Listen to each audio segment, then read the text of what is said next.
खूब सुंदर यमराज की कथा सुने। परलोक में यम नाम के एक राजा राज करते थे। उन्हें धर्मराज भी कहते थे। वो हमेशा काले कपड़े पहनते और काले भैंसे की सवारी किया करते थे। उनके बहुत से दूत थे जिनकी सहायता से वो शासन का सारा प्रबंध किया करते थे।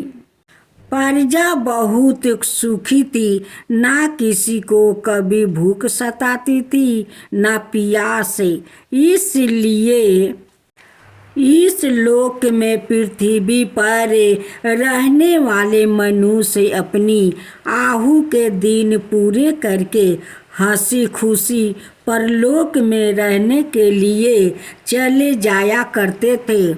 फिर भी बहुत से मनुष्य ऐसे थे जो परलोक जाने की इच्छा नहीं करते थे।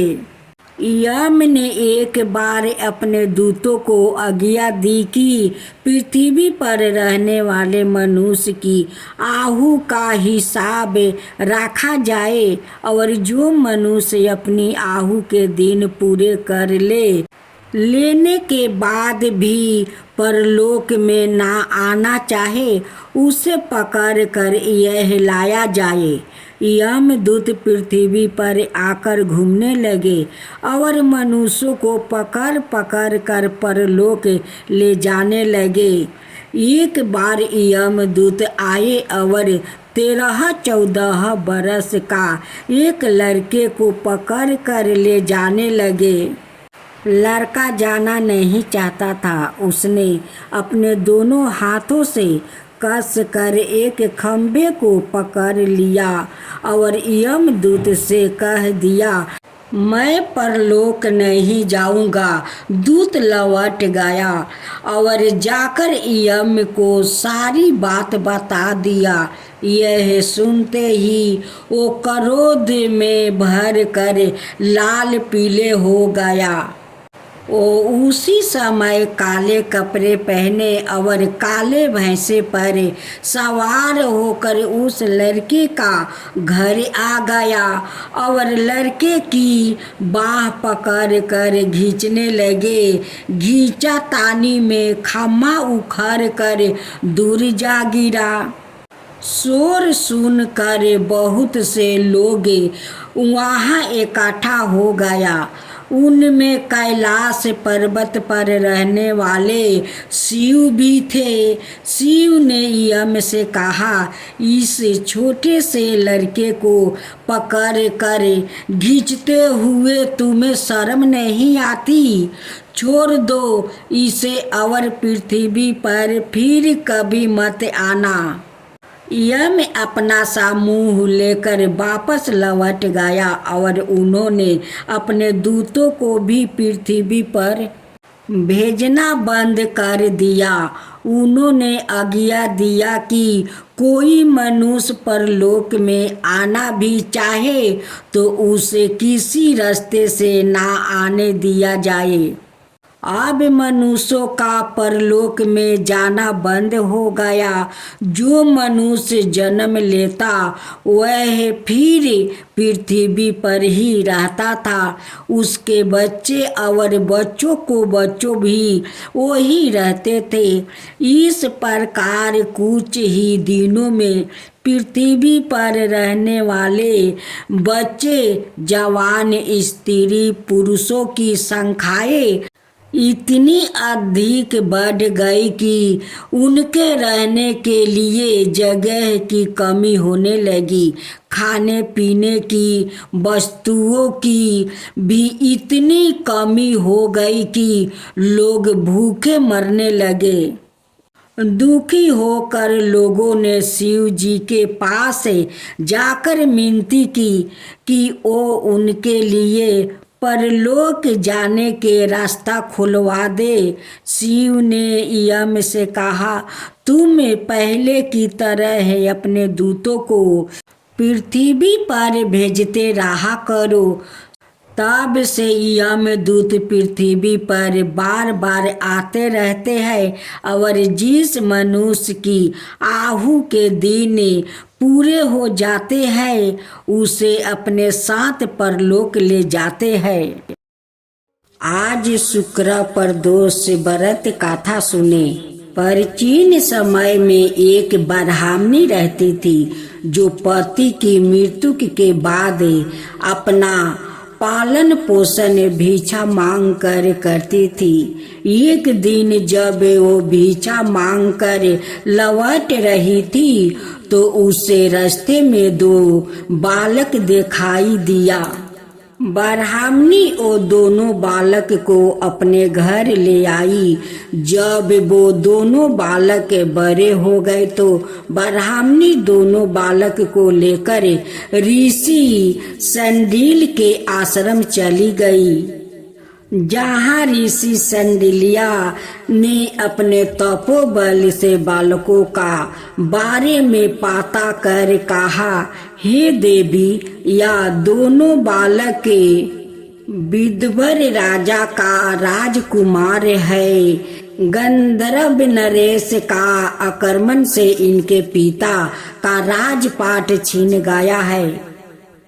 ब्राह्मणी और राजकुमारों ने विधि विधान से प्रदोष व्रत किया।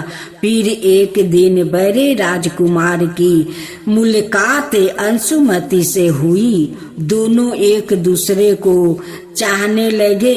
तब अंशुमति के पिता ने राजकुमार की सहमति से दोनों की शादी कर दिया। फिर दोनों राजकुमार ने गंधर्व पर हमला किया और उनकी जीत हुई। बता दे कि इस युद्ध में अंशुमति के पिता ने राजकुमारों की मदद की थी। दोनों राजकुमारों को अपना सिंहासन वापस मिल गया और गरीब ब्राह्मणी को भी एक खास स्थान दिया गया, जिससे उनके सारे दुख खत्म हो गया। राजपाट वापस मिलने का कारण प्रदोष व्रत था, जिससे उन्हें संपत्ति मिला और जीवन में खुशहाली आ गई। विष्णु भगवान की जय हो, विष्णु भगवान की जय हो। आज शुक्रवार का दिन प्रदोष व्रत कथा सुने। विष्णु भगवान की जय हो, विष्णु भगवान की जय हो। एक नगर में 3 मित्र रहा करते थे। एक छात्री राजकुमार, एक ब्राह्मण कुमार और तीसरा धनी पुत्र राजकुमार। और ब्राह्मण कुमार विवाहित थे। धनी पुत्र का भी विवाह हो गया था, लेकिन गौना शेष था। एक दिन तीनों मित्र स्त्रियों की चर्चा कर रहे थे। ब्राह्मण कुमार ने स्त्रियों की प्रशंसा करते हुए कहा, नारीहीन घर भूतों का डेरा होता है। धनिक पुत्र ने यह सुना तो तुरंत ही उसने अपनी पत्नी को लाने का निश्चय कर लिया। तब धनी पुत्र के माता पिता ने बहुत समझाया कि अभी शुक्र देव डूबे हुए हैं, ऐसे में बहू बेटियों को उनको घर से विदा करवाना लाना शुभ नहीं माना जाता। लेकिन धनी पुत्र ने एक नहीं सुनी और ससुराल में पहुंच गया। ससुराल में भी उसे मनाने की कोशिश की गई, लेकिन वो जिद पर अड़ा रहा और कन्या के माता पिता को उनकी विदाई करनी पड़ी। विदाई का बाद पति पत्नी शहर से निकल ही रहे थे कि बैलगाड़ी का पहिया निकल गया और बैल की टांग टूट गई। दोनों को चोट लगी, लेकिन फिर भी वो चलते रहे। कुछ दूर जाने पर उनका पाला डाकुओं से पारा, जो उनका धन लूट कर ले गया। दोनों घर पहुंचे, वहां धनिक पुत्रा को सांप ने डांस लिया और उसके पिता ने वेद को बुलाया तो वैद ने बताया कि वो 3 दिन में मर जाएगा।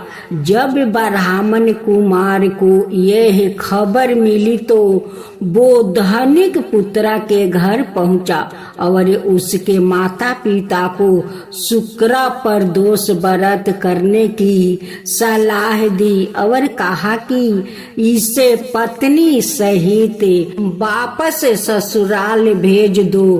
धनिक ने ब्राह्मण कुमार की बात मानी और ससुराल पहुंच गया, जहां उसकी हालत ठीक होती गई, यानी शुक्र प्रदोष के महात्म्य से सभी घोर कष्ट दूर हो गया। इस दिन कथा सुनने अथवा सुनाए और कथा समाप्त के बाद हवन समग्रही मिलाकर 11 या 21 या 108 बार ओम ह्रीं क्लीं नमः शिवाय स्वाहा, ओम ह्रीं क्लीं नमः शिवाय स्वाहा मंत्र से आहुति दे। उसके बाद शिव जी की आरती और प्रसाद वितरित करे।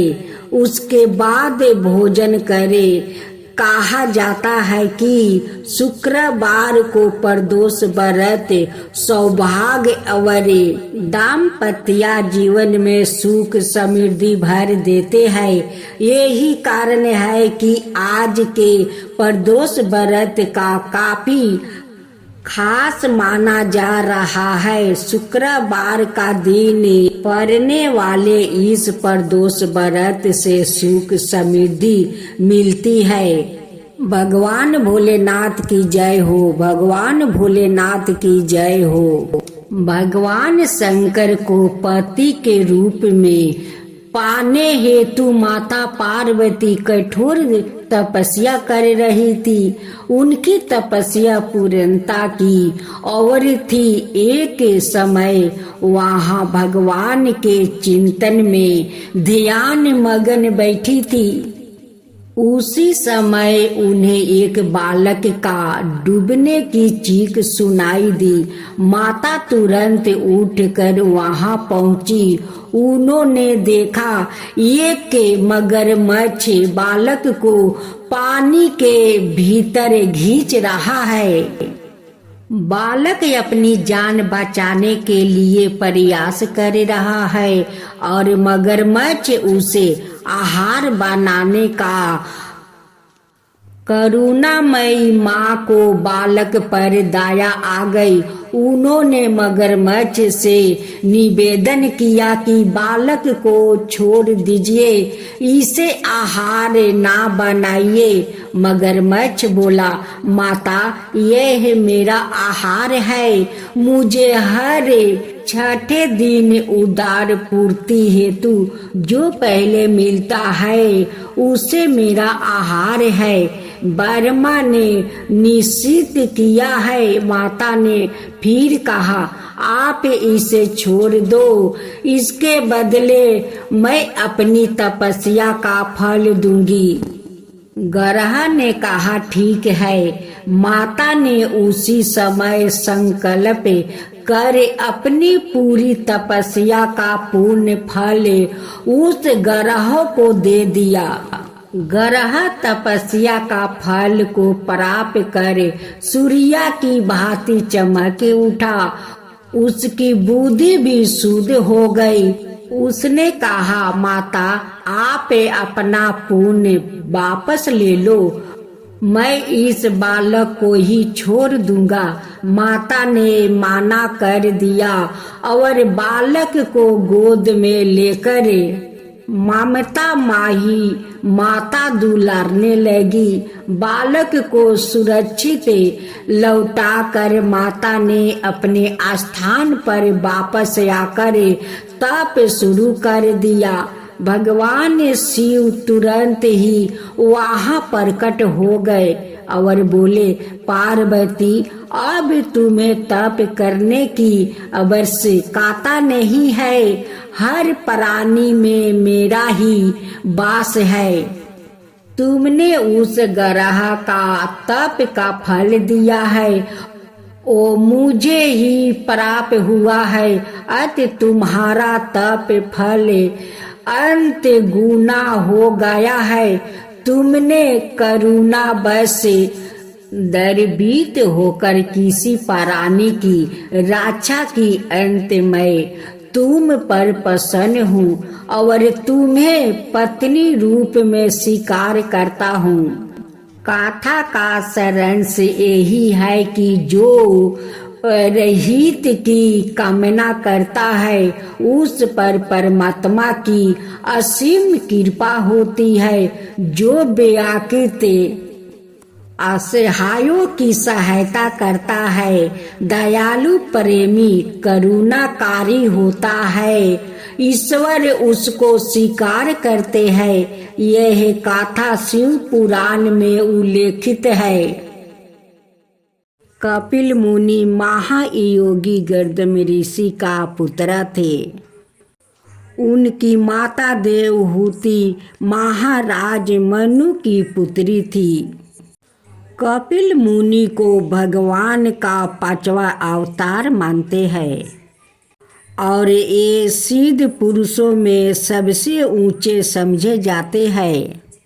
महर्षि गर्दम अपने पिता भगवान ब्रह्मा की आज्ञा को स्वीकार करके बिंदुसार तीर्थ के समीप तपस्या कर रहे थे। सभी आदिराज मनु इनके आश्रम पधारे और अपनी कन्या देवहूति का इनके साथ विवाह कर दिया। ऋषि तो गृहस्थ जीवन से विरत थे, वो तपस्या में लग गए। राजकुमारी देवहूति तन मन से पति की सेवा में जुट गई। वन में से समिधाए कुश फल और जल लाती थी और आश्रम को स्वच्छ रखती थी। वो भी अपने पति की तरह भगवा वस्तु धारण कर रही थी। उनके बाल जो एक समय सुगंधित तेल से सने रहते थे, अब जटाओं के रूप में बदल गए थे। शर्म और कष्ट से वो बहुत दुबल हो गई थी, किंतु फिर भी बड़ी प्रसन्नता से निरंतर पति की सेवा में लगी रहती थी।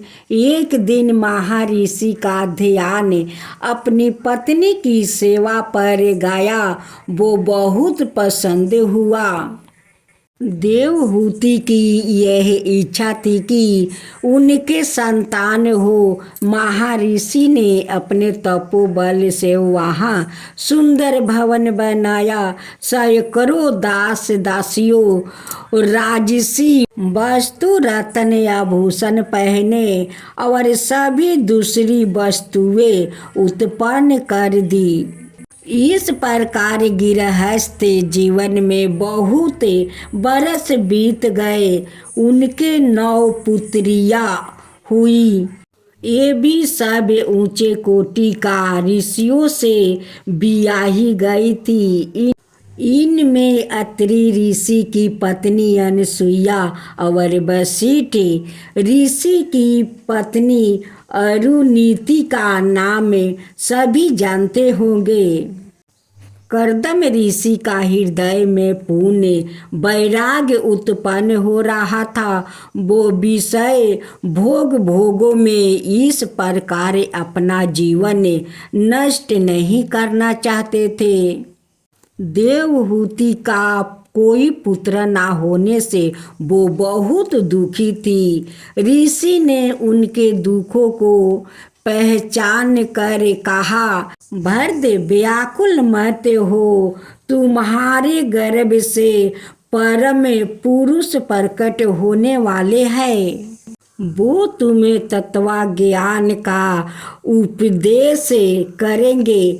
उनका दर्शन करके ही मैं तपस्या करने जाऊंगा।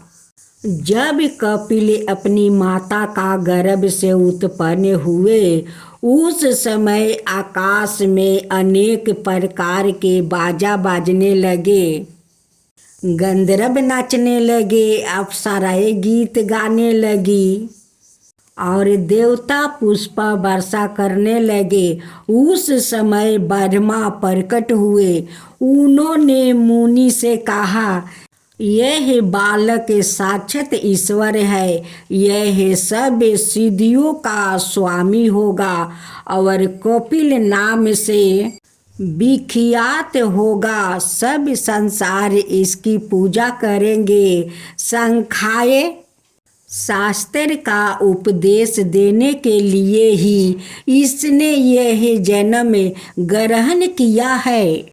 कर्दम मुनि बालक से आज्ञा और उपदेश लेकर वन में तप करने चले गए। कपिल ने अपनी माता को तत्व ज्ञान का उपदेश दिया। फिर छोटी अवस्था में ही माता से आज्ञा लेकर वो समुंदर के किनारे तपस्या करने चले गए। आज भी गंगा सागर संगम पर कपिला आश्रम के दर्शन हो जाते हैं। इनकी माता ने इनके बतलाए हुए ज्ञान में चित्त को एकाग्र करके मोक्ष प्राप्त किया। महाराज सागर अश्वमेध यज्ञ कर रहे थे। इंद्र ने ईर्ष्या के कारण यज्ञ के घोड़ों को चुरा कर उसे कपिल मुनि के आश्रम में बांध दिया। जब सागर का 60,000 पुत्र घोड़े की खोज करते हुए इनके आश्रम पहुँचे, तब घोड़े को वहाँ बांधा देख कर इसने दूर वचन कहने लगे। इससे क्रोधित हो गए। कपिल मुनि ने अपने योग बल से इन्हें भस्म कर दिया। भागीरथ महातप करके गंगा जी को पृथ्वी पर लाए, तब इनका उद्धार हुआ। महर्षि कपिल का संख्याय शास्त्र का मूल सिद्धांत यह है कि कोई वस्तु उत्पन्न होती है और ना नष्ट होती है, केवल उसके रूप में परिवर्तन होता है। किसी वस्तु के प्रकट होने पर हम उसे देख सकते हैं और उसके विलीन होने पर पछताते हैं। उन्होंने कुल 25 पदार्थ निश्चित किया है, जिसने मिलकर संसार की सब रचनाएं हुए हैं। पदार्थों की संख्याएं ठहराने के कारण से ही इनका बनाया दर्शन सूत्र संख्याय कलकत्ता है। इन्होंने 3 प्रमाण माने हैं। पहला प्रत्यक्ष प्रमाण है, जिसका अनुभव हमें इंद्रियों द्वारा होता है। दूसरा अनुमान है, जैसे हम धूम से अग्नि का अनुमान करते हैं। तीसरा शब्द परिमाण, शब्दों से होने वाले ज्ञान के कारण को कहते हैं। कपिल वेदांत की भांति सब जीवों की एक ही आत्मा नहीं मानते थे। वो कहते थे कि यदि ऐसा हो तो राम को सुख होने पर शाम को भी उसका अनुभव होना चाहिए। वो मानते थे कि जिस प्रकार चुमुक की इच्छा ना होते हुए भी लोहा उसकी ओर खींच ले आती है, उसी प्रकार ईश्वर अथवा आत्मा किसी की इच्छा ना होते हुए भी इस दृष्टि की रचना हो गई है। कुछ उनका मत वेद उनके पर भी वेदों की प्रधानता को उन्होंने स्वीकार किया है। उनके मत से सब अंतःकरण प्रकृति में लीन हो जाता है, तब जाकर पुरुष मुक्ति पाता है। जो ऐश्वर्य के मद में उन्मत्त हो, जो भूखे से पीड़ित हो, जो कमी है, जो अहंकार से मूढ़ हो रहा है, ऐसे मनुष्यों को ज्ञान नहीं हो सकता। दुष्ट के पास लक्ष्मी हो तो वो लोक का नाश करने वाली होती है।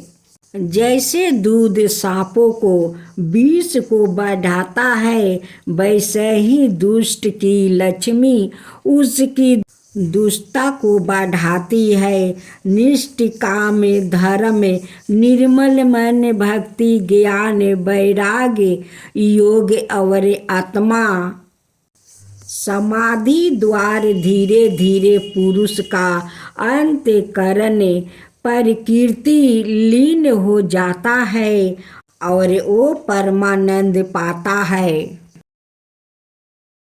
भगवान भोलेनाथ की जय हो। भगवान भोलेनाथ की जय हो। भगवान शंकर को पति के रूप में पाने हेतु माता पार्वती कठोर तपस्या कर रही थी। उनकी तपस्या पूर्णता की और थी। एक समय वहाँ भगवान के चिंतन में ध्यान मगन बैठी थी। उसी समय उन्हें एक बालक का डूबने की चीख सुनाई दी। माता तुरंत उठकर वहां पहुंची। उन्होंने देखा एक मगरमच्छ बालक को पानी के भीतर खींच रहा है। बालक अपनी जान बचाने के लिए प्रयास कर रहा है और मगरमच्छ उसे आहार बनाने का करुणामयी माँ को बालक पर दया आ गई।